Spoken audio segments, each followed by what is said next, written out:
nós tivemos um processo de povoação e de ocupação urbana, começando na rural, muito violento. Muito violento. E vocês sabem que a maior violência foi a escravidão, né?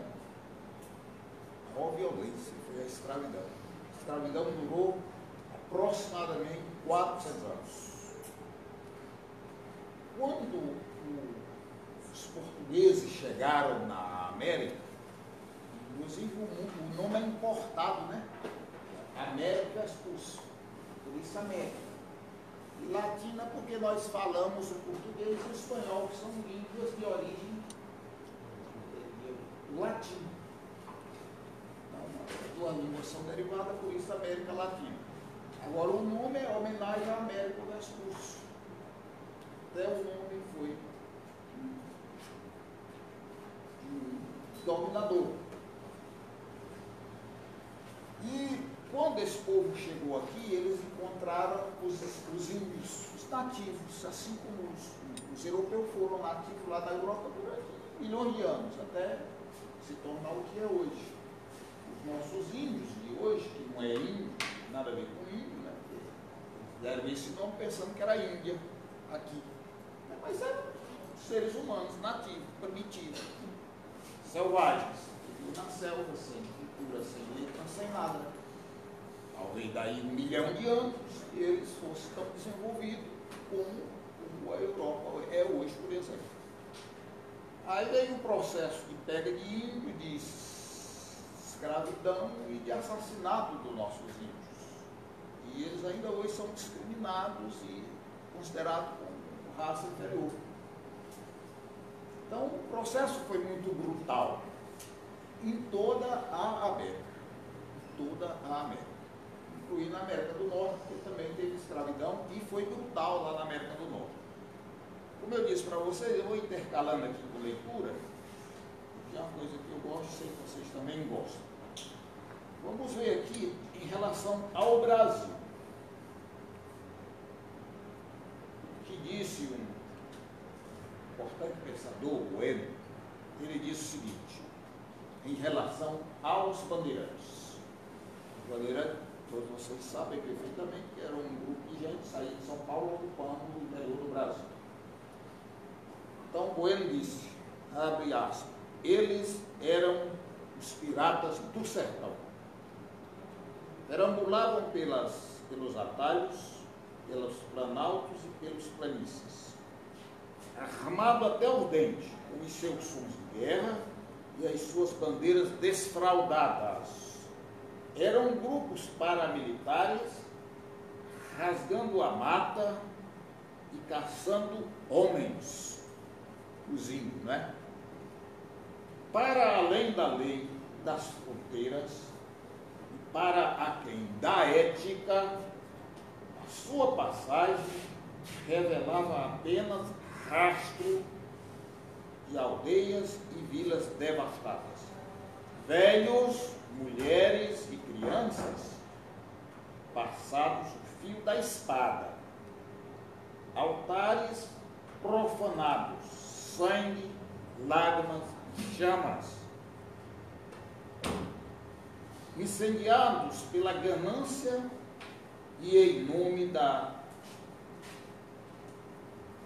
nova civilização. Escravizavam indígenas aos milhares. Alguns historiadores paulistas os definiram como uma raça de gigantes. E não resta dúvida de que eles foram sujeitos intrépidos e indomáveis. São tidos como os principais responsáveis pela expansão territorial do Brasil. E com certeza o foram. Embora tenham sido heróis brasileiros, tornaram-se também os maiores criminosos de seu tempo. Isso é um pouquinho de história do Brasil e como foi feita a expansão, né, do Brasil a partir desta violência brutal em nome da nova civilização que se assentava aqui no Brasil naquele tempo.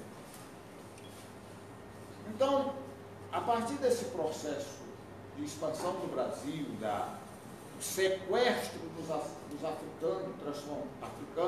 e africanas, transformando eles aqui em escravos, isso durou 400 anos. E um processo de exploração das nossas riquezas, de estupro de mulheres, de venda de homens e matança de pessoas. Então, meus companheiros e companheiras, o que isso significa? Significa que a nossa consciência, a nossa cultura foi se conformando do ponto de vista patrimonialista e machista e dominante. Por que patrimonialista? Porque essa gente, essa elite que hoje está num processo brutal que vocês estão acompanhando no dia a dia, não é mais história, história é isso aqui do que eu li, eles tinham o Estado como propriedade deles, e as pessoas também. E isso predomina em uma sociedade. Por isso nós precisamos quebrar com isso. E nós temos quebrado com isso. No decorrer da nossa fala, se eu ver que há tempo, eu posso mostrar um pouquinho como nós temos quebrado com isso aí. Ora, vocês vejam bem como foi a coisa. Além dessa brutalidade com as pessoas, eles já se apropriaram do bem mais importante como meio de produção, que era a terra. Era o meio mais importante de produção, porque naquele tempo nós não tínhamos ainda tecnologia.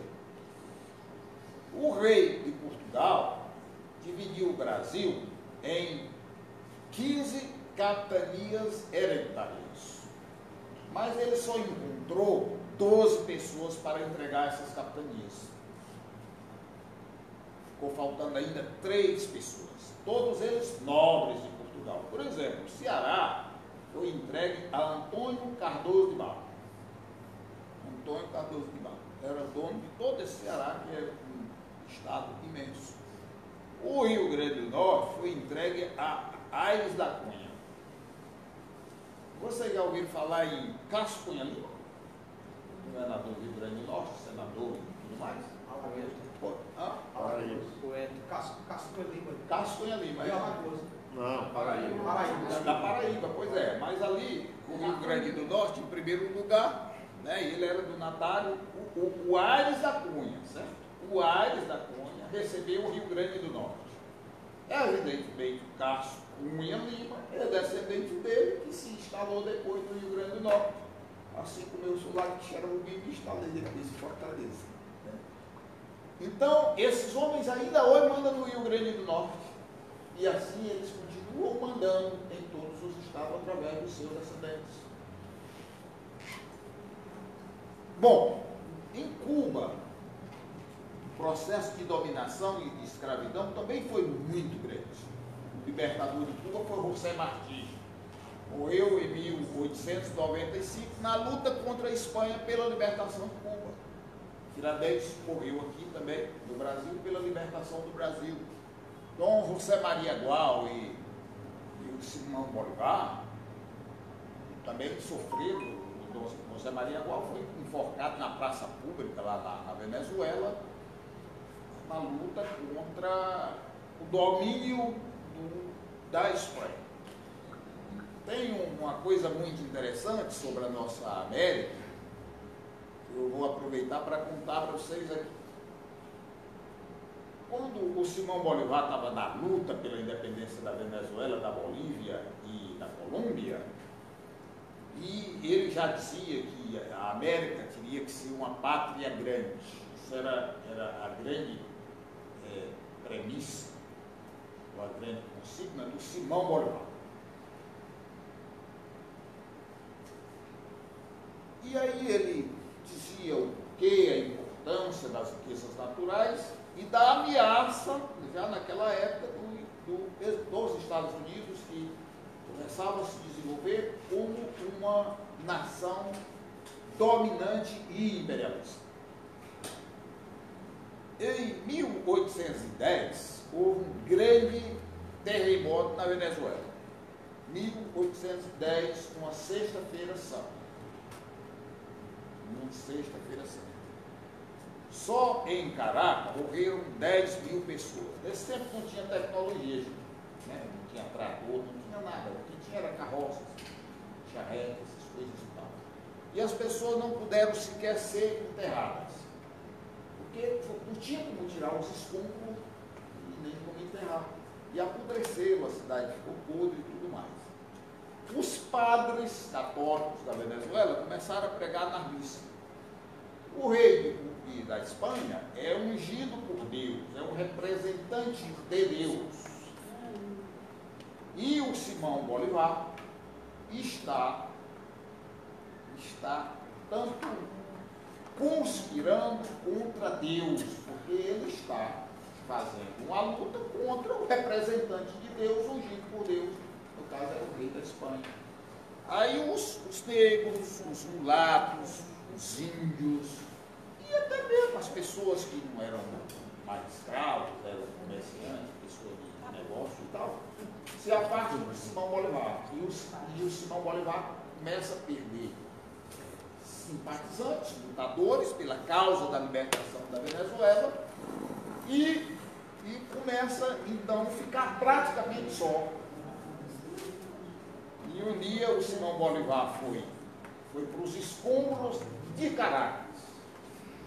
Já tinha passado um mês ou dois, já não tinha tanta televisão e tudo mais, e ele, de propósitos, subiu lá nos escombros, no canto que pudesse vir gente, chamou muita gente e fez o segundo discurso. O seguinte discurso: se Deus é contra a liberdade, lutaremos contra ele. A partir daí as pessoas voltaram para a luta. Evidentemente ele contextualizou a fala, ele não disse só isso. Ora, qual era a grande proposta? Tudo que se produzia na Venezuela, como aqui no Brasil e em qualquer país, ouro, prata, pedra preciosa e madeira, ia para Portugal, para a Espanha e para aqueles países. E quem fazia esse trabalho? Os escravos na mais brutal e profunda exploração. Então ele propunha libertar o país, fazer uma república e libertar os escravos. Ele disse: se Deus está contra tudo isso, nós precisamos lutar contra esse Deus, porque ele não nos serve. Aí o povo votou e eles ganharam a batalha por luta toda. Portanto, essa grande e importante e extraordinária América, ela surge de uma luta de ferro, suor e sangue. Nós, vocês principalmente, minhas queridas companheiras e companheiros, como sindicalistas, têm uma responsabilidade grande, porque vocês não são retaguarda, vocês são vanguarda. O papel do dirigente sindical é uma missão penosa, ele precisa lutar muito e muito intensamente e estudar bastante, porque ignorante não muda nada, nem a si próprio. Então, nós temos essas tarefas, todos nós, todos nós. Portanto, vocês aqui estão de parabéns por fazer essa formação com os diretores, porque os diretores vão multiplicar, não o que eu estou dizendo, mas o que vocês estão aprendendo dia a dia com todos e com todas nessa nossa luta muito intensa, para formar a cabeça das pessoas, a consciência das pessoas e fazer a grande transformação. Os Estados Unidos, como vocês sabem, é uma grande potência e é o quarto país maior do mundo. Os Estados Unidos também teve uma luta para se libertar da Inglaterra. Um homem de suma importância nessa luta foi o Abraham Lincoln. O Abraham Lincoln, ele lutou pela reforma agrária, também lutou pela libertação dos escravos. Vocês sabem que houve uma guerra muito grande nos Estados Unidos. O Abraham Lincoln ganhou as eleições nos Estados Unidos em 1860 e assumiu em 1861. quando ele ganha a eleição, a mesma direita que hoje está agindo no Brasil, agiu lá contra a libertação dos escravos e contra Abraham Lincoln. Então, de 1861 a 1865 foi a Guerra Civil, a Guerra da Secessão nos Estados Unidos. Morreram 900.000 pessoas e 1 milhão ficou mutilado. O Brasil, os Estados Unidos, pagou um preço muito alto por aquela guerra. Uma guerra proporcionada pela direita dos Estados Unidos contra Abraham Lincoln. E ele ainda foi assassinado, né? No final do seu governo. Para vocês verem, como eu disse no início, da violência, da virulência dessa direita que nos domina profundamente e tem a cabeça escravocrata e patrimonialista. O Estado é para fazer negócio para eles, é para garantir lucro para eles. O Estado não é do servidor público, o Estado não é do operário, não é do agricultor. Nós servimos para construir riqueza para eles. De modo que isso é a luta da América Latina, que agora, nos últimos anos, deu passos importantes. O Lula no Brasil, com a Cristina Kirchner, com a luta do povo da Venezuela, do comandante Hugo Chávez, em Cuba, e em vários outros países que vocês perfeitamente conhecem muito bem, não precisa nem eu fazer aqui uma descrição 100%. Sobre a escravidão, essa que eu já falei aqui, acabei de falar nos Estados Unidos, aí eu vou usar mais uma vez aqui da leitura, porque eu quero, pedagogicamente, né, professores, fazer uma fala envolvendo um pouquinho de explanação e um pouquinho de leitura como prova científica do que se está dizendo. Há muitos anos, um determinado jornal dos Estados Unidos, ao falar do bloco das elites, ao falar pela boca das elites, cujo o espírito é perverso e, por conseguinte, desprovido de humanidade, escreve o seguinte, abre aspas, vamos ver o que escreve o jornal. A nossa verdadeira política é olhar para o Brasil como uma segunda potência escravocrata.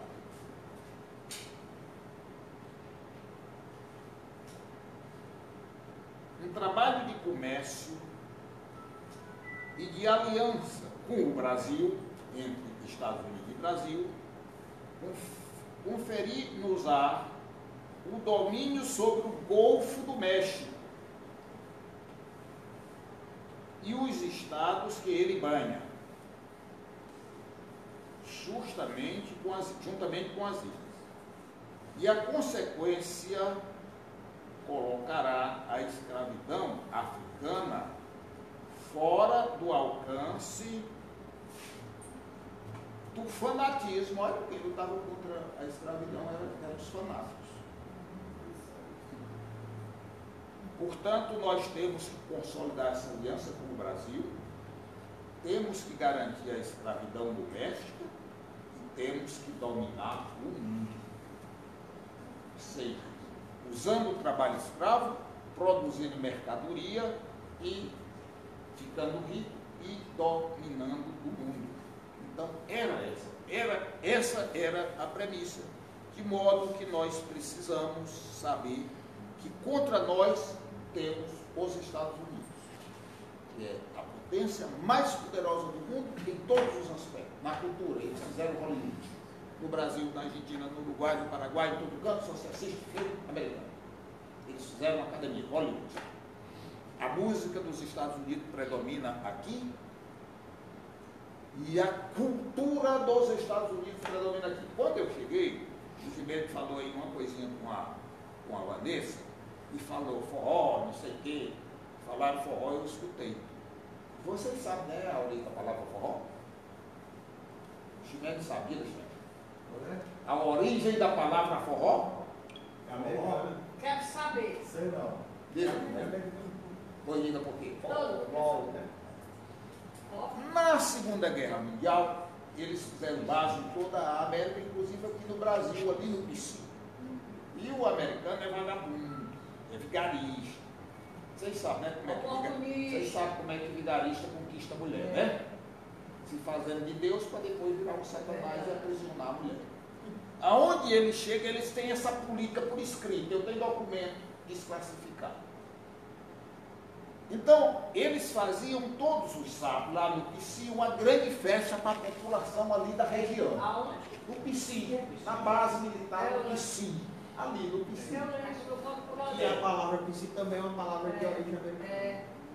Não, tem uma dúvida. Depois eu falo dela e eu não queria entrar em detalhe, porque senão meu tempo acaba. Mas eu falo rápido. Vejam bem, e eles faziam forró, o que era música, o povo dançar, a comunidade dançar, evidentemente eles davam leite, eles davam não sei o quê, para atrair a afeição da população. Aí, como eles falam inglês, forró quer dizer para todos, não é? Forró, não é para todos? I speak for all, eu estou falando para todos. Forró. Aí o povo simples que não sabia ler nem o português, imagina o inglês, forró, forró. Aí quando era no sábado de tarde, era todo mundo conversando. Vamos pro forró, vamos pro forró. Daí derivou o forró. O Pici, na verdade, eu consultei muitos escritores cearenses. Ali tinha uma fazenda por nome Pici. Ali, Pici. Daí a origem do nome do bairro. Uma fazenda, um fazendeiro que criava gado e tudo mais. Entretanto, tem alguns que dizem que vem também da influência americana. Por quê? Pi não é o P, né? Si não é o C? Pi, T, Si, C. A base não era o posto cubano? Pici. Eles diziam entre eles, Pici, posto cubano. Portanto, alguns dizem que o nome Pici vem daí. Mas a maioria dos escritores, e eu consultei os melhores, vem da fazenda. Então vamos dar esse nome para esses. É melhor baiano, né, meu filho? Então, vamos dar o nome para esses. Baiano. Eles falam também que a fazenda produzia pouco e eles se orientavam na manobra de aterrissagem através da agricultura alta. E Beatriz, deixa eu contar uma coisa aqui, rapidinho. Como você entrou nessa história? Olha, eu moro numa rua, escute aqui. Estou vendo, moro numa rua. Estrada do Embora é uma Pici. coisa extraordinária. Estrada do Pici. Eu moro aqui perto do Shopping Club. Mas essa rua vem, sabe de onde? Justamente a rua vem do campus do Pici. Ela nasce no campus do Pici, atravessa o Pici, atravessa o Jockey Club e vai terminar na Parangaba, estrada do Pici. Diz que era lá que passava o gado, passava o capim, era só mesmo matas. E teve um tio meu que morreu agora do Senhor Joaquim Almeida, e ele conheceu lá, inclusive de trazer o capim, lá pela estrada do Pici.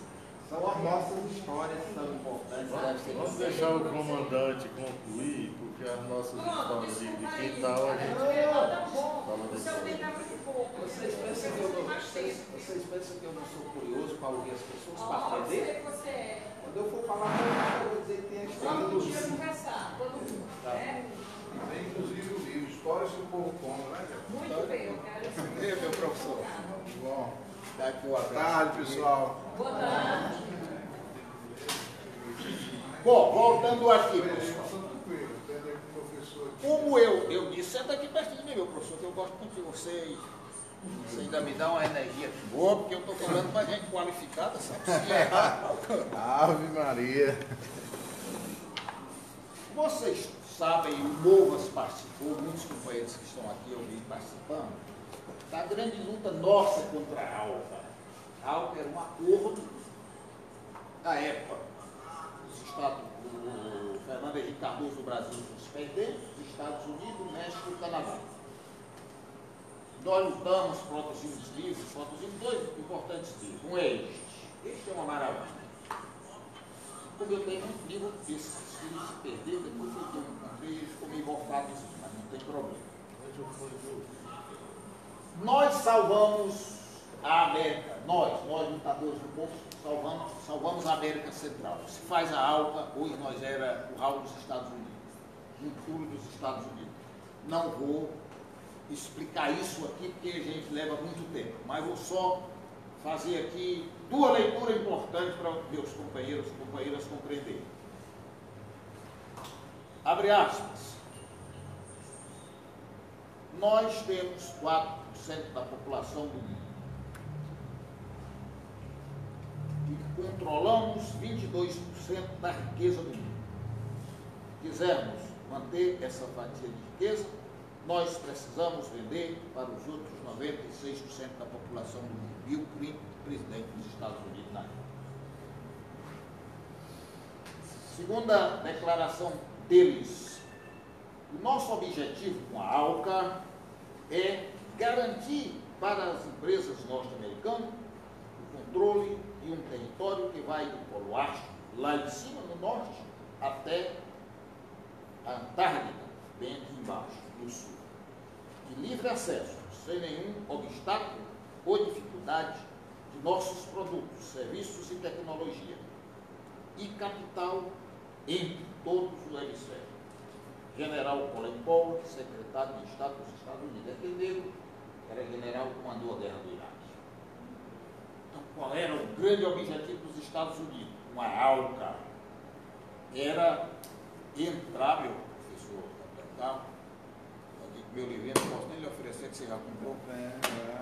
Entrar aqui, como eles têm alta tecnologia, vender seus produtos, nós não teríamos concorrer com ele, nós quebraríamos o desemprego que seria o mais monstral do mundo, que esse é o grande objetivo do país, dos Estados Unidos, para todos os países que ele domina. Vocês compreenderam a brutalidade do que está escrito aqui? E veja como era a aula que o Fernando Henrique Cardoso, o criminoso, queria fazer e assinou todos os acordos. Do pacote comercial,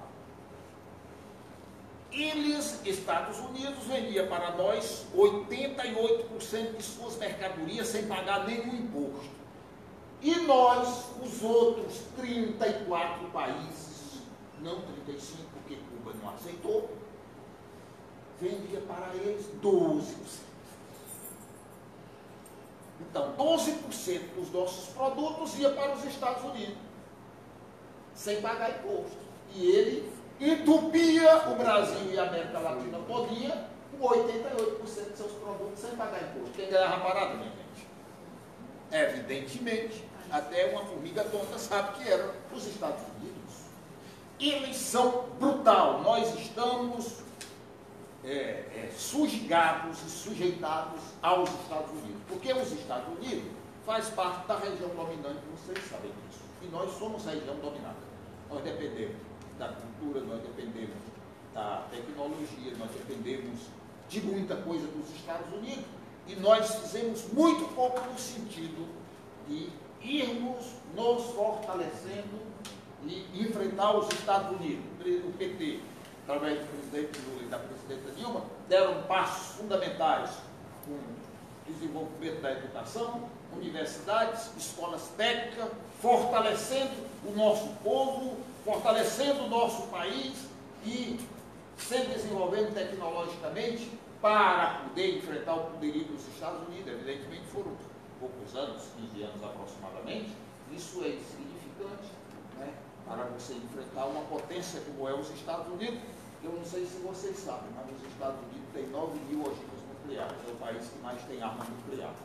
O segundo país que mais tem arma nuclear é a França, com 4% das armas nucleares. Entendeu? Eles têm 9.000.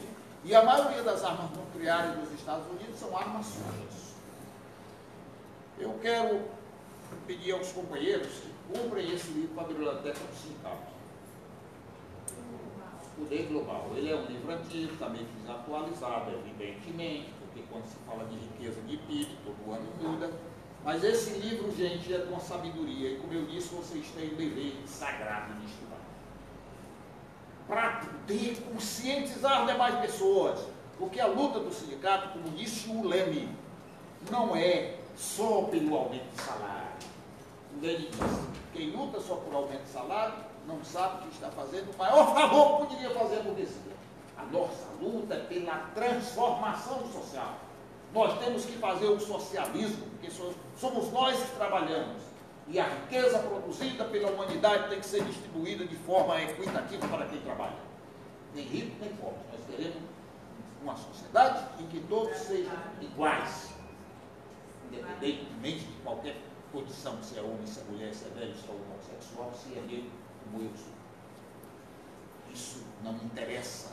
O que interessa é a garantia do bem-estar social da humanidade. Só tem sentido se lutar se for para garantir o bem social da humanidade. Por isso que nós temos que ter conhecimento, temos que ter disciplina e temos que ter responsabilidade. Quem não tiver isso não pode ser disciplinado. Vai ter a vida como quiser.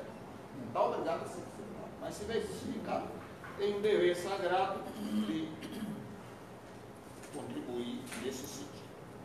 Pois bem, para mostrar o poderio dos Estados Unidos, eu vou ler aqui exatamente 5 linhas do que está escrito na página 43 desse livro.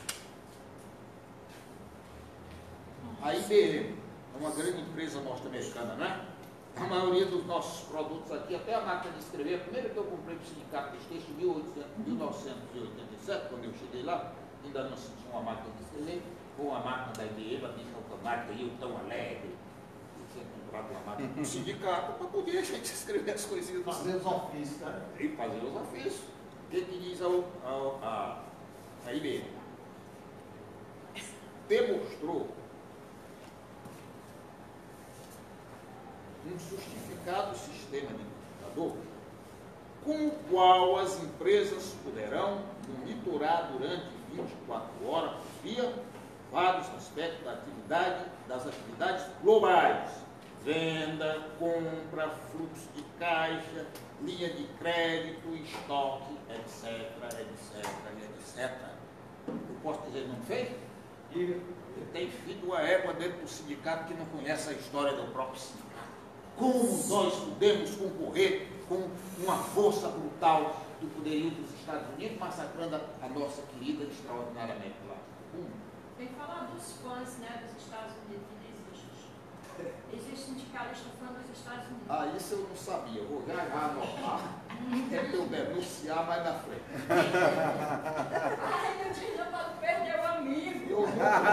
Eu nunca uso aquela desgraça nem para me curar de saúde. Prefiro morrer a depender dos Estados Unidos. É um protesto que eu faço. Pois bem, vou ler aqui mais um outro pequeno trecho deste livro aqui. Tá bom? Muito obrigado. Volto aqui um pouquinho para a página 39, que é para quando vocês comprarem, já ter a página decorada. O processo de concorrência oligopolista promove de si mesmo a grandeza. O desafio americano, ou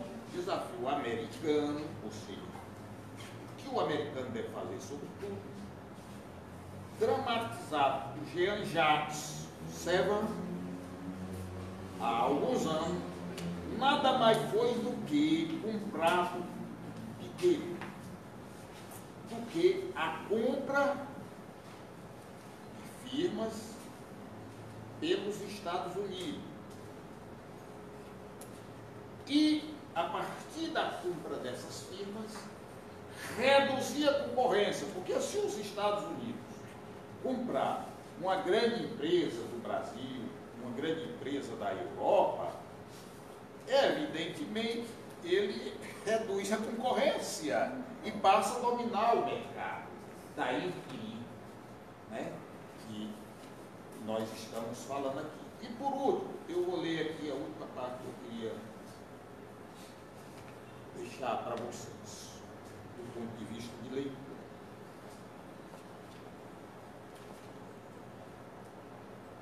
página 15. Se compararmos as vendas anuais de algumas empresas em 1975, aqui está se falando de 1975, veja bem o que está dizendo. Se nós compararmos as compras, as vendas anuais de algumas empresas em 1975 com o Produto Bruto Nacional de alguns países, descobrimos que a GM é maior do que o PIB da Suíça, do Paquistão e da África do Sul. E a Royal Dutch Shell supera o Irã, a Venezuela e a Turquia. De modo, meus caros, queridos companheiros e companheiras, que não é fácil parar aqui. Você já pensou uma única empresa global ter o PIB maior do que 4 países do mundo juntos? Portanto, o poderio é grande.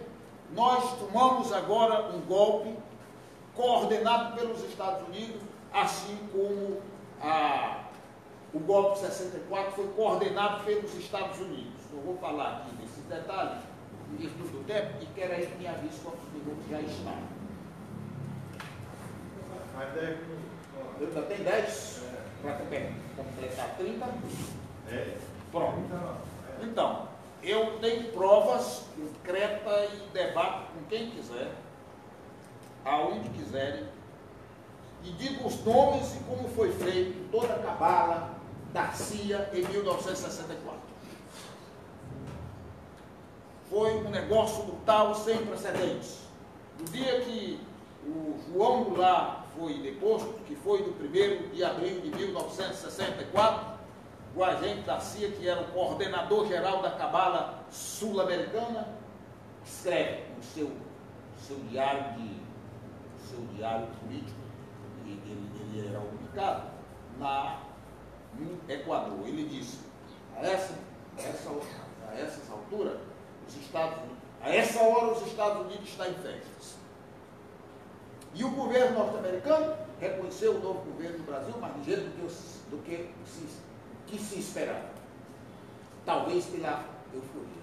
Eu tenho certeza, e falando do Equador, de Quito lá do Equador, eu tenho certeza que muitas garrafas de champanhe foram abertas. E estou feliz porque o nosso trabalho valeu a pena. Eles deram um golpe, eles ocuparam São Domingo, deram um golpe no Equador, derrubaram o presidente do Equador, que era José Maria Valesco, assumiu no lugar dele o Arosemena, e eles também conseguiram derrubar o Arosemena, isso tudo no mesmo mandato.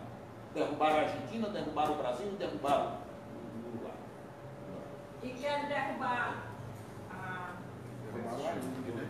A Bolívia não, E o Além, né? O Chile. a Venezuela. Mas eu estou falando de 64. Eu estou dizendo para você, mas atualmente eles querem. Exatamente. Agora nós estamos diante de um golpe. Esse golpe não foi essas bestas do Brasil que arquitetou, não.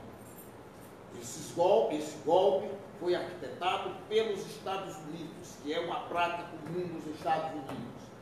E eles usam sempre infração, corrupção e religião. Eles usam isso. Isso é um tripé de sustentabilidade para as cabalas que os Estados Unidos fazem nos países. Entendam, companheiros e companheiras, nós temos como fonte de energia primordial no mundo o petróleo. E essa fonte de energia vai se acabar em pouco tempo. Já tem energia nova. O som Antônio Carlos, na Espanha, eles estão fazendo, Deus me você é petroleiro, melhor que o Antônio Carlos, diretor Antônio Carlos. Eles estão pegando CO2 e estão fazendo petróleo. Sabia disso? Eles estão pegando CO2, gás carbônico, fazendo petróleo. Porque o petróleo é o que, gente? Gás carbônico. De animais e plantas que morreram. Então, eles hoje têm tecnologia para fazer tudo. Né? Do gás carbônico que está aqui na natureza, quando nós estamos respirando aqui, está saindo gás carbônico. Então, eles estão já acumulando, estão sequestrando, compactando e preparando o gás carbônico. Isso está no processo de estudo, mas já está e vai ser, não tem perigo nenhum ser. Agora, evidentemente, isso é trabalhoso. As usinas de vento da Dilma. Foi importante, claro, porque tem também, gente, leiam tudo que vocês puderem sobre a Agenda 21. É uma coisa extraordinária. As convenções internacionais sobre o aquecimento global, o sindicalista tem que saber. Eu vi uma árvore ali no Corinthians, foi a Vanessa que fez, uma companheira lá do sindicato dos comerciais, dando a informação bonita. Não, a árvore já existia, essa árvore já estava. Mas disseram, tudo que foi decorado aqui foi a Vanessa, por isso eu coloquei a árvore. Serve do todo específico. Mas tudo bem, não importa quem fez. É muito lindo, é muito legal. Não pode sair Agora da saúde aí, né? Você vai ficar só com o chapéu, o resto vai ser a mulher do negócio. Não tirem essa árvore daí, porque esse ignorante que ganhou a presidência do Brasil, os ignorantes que assessoram ele estão dizendo que o meio ambiente é um câncer. O ambiente é um câncer, isso é um idiota. Gente, hoje nós estamos vivendo o aquecimento global. Os gelos começam a derreter, já tem prova concreta e científica. E cada uma árvore dessa, ela tem 50% de gás carbônico. E ela faz absorvedora de gás carbônico. Não é? E ao mesmo tempo que emergir oxigênio para a humanidade. Nós temos que proteger nossa floresta, é o papel do sindicato. Aqui tem a Secretaria de Meio Ambiente. Não? Aqui no sindicato. Meio Ambiente. Secretaria de Meio Ambiente? Meio Ambiente do Trabalhador, mas está incluído também. Tá bom, o sindicato tem Meio Ambiente, está certo, está correto, potencialize isso, faça formação, faça estudo sobre isso. Está tudo nas convenções internacionais e a Agenda 21. Foi extraordinário e o Brasil teve uma grande contribuição nisso. Então, quer dizer, até o meio ambiente, esses caras querem destruir. Mas por que, gente? O capitalismo hoje está numa fase brutal. Sabe, o homem, a crise que nós estamos passando no Brasil e em toda a América Latina, para concluir, é uma crise conjuntural e estrutural. Conjuntural por quê? Surgiu muito desemprego no mundo todo. Do ponto de vista conjuntural, os Estados Unidos teve uma crise monstruosa em 2001. Essa crise foi para compor o resto da crise do mundo. E ela foi a crise da internet. Eles disseram que a internet era a salvação do mundo e todo mundo comprou ação e todo mundo investiu e a bolha estourou. Ninguém ganhou dinheiro. Aí os Estados Unidos quebra e vários bancos quebram. E aí eles passam da internet e vão para a construção civil. Aí em 2008, nova crise, a bolha de novo. Aí a crise se espalhou no mundo todo. Aí nós estamos sofrendo e essa crise é duradoura. Então ela é conjuntural por isso. Porque ela parte de um problema econômico específico. Dois problemas, a internet e a construção civil. E ela é estrutural porque, gente, a máquina hoje está substituindo o homem. Somos contra? Não. A máquina ela tem que existir. Ela é uma criação humana. Agora, a máquina tem que servir para o bem-estar do homem. Hoje nós podemos trabalhar 2 horas por dia, só. E sobra serviço e alimento para garantir o bem-estar. E os homens e as mulheres vão ter tempo para estudar, para ler, para investir, para ter mais saúde e tudo mais. Ocorre que a máquina é propriedade privada do capitalismo. Aí eles fazem a máquina. Como a máquina não faz greve nem cobra aumento de salário, eles preferem a máquina. Entretanto, na minha opinião, esse capitalismo vai ser predador dele mesmo, porque quando ele não tiver mais homem comprando, a máquina vai fazer produto para vender aqui. Vocês sabiam, me digo, falando somente a verdade, que tem máquina hoje de rebocar. Vocês sabiam disso? Rebocar parede? Rebocar parede? Várias máquinas que fazem isso, substituem o homem em vários setores, cada vez mais. Mas a parede, você sabia? Num custo cada vez menor. Você sabia que tem parede? De rebocar, de fazer parede, o cara bota uma máquina. Aqui tem uma que é para funcionar, que é para fazer o túnel do metrô. Você vai ligar ela vai deixar o túnel pronto. A Reata agora demitiu 200 trabalhadores, né? O Roberto Cláudio agora incluiu os empresários de ônibus.